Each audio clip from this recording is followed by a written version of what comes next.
நாம் இந்த பகுதியில் சதுரங்களின் எண்ணிக்கை கண்டுபிடிக்க போகிறோம்.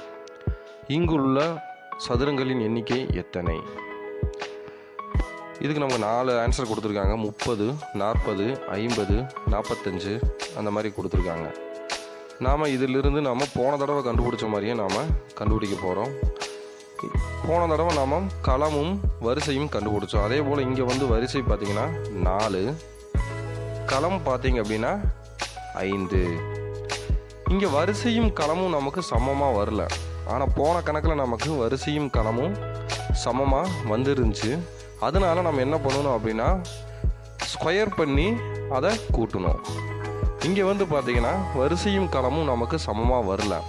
அதனால் நம்ம என்ன பண்ணணும் அப்படின்னா இங்கே வரிசை களத்தில் எது பெரிய நம்பர்னா 5. அப்போ 5 × 4 = 20. அதாவது 5 20. அடுத்து அந்த 4 எடுத்துக்கிட்டு 4 3 12. அடுத்து அந்த 3 எடுத்துக்கிட்டு 3 2 6. அடுத்து அந்த 2 எடுத்துக்கிட்டு 2 1 2.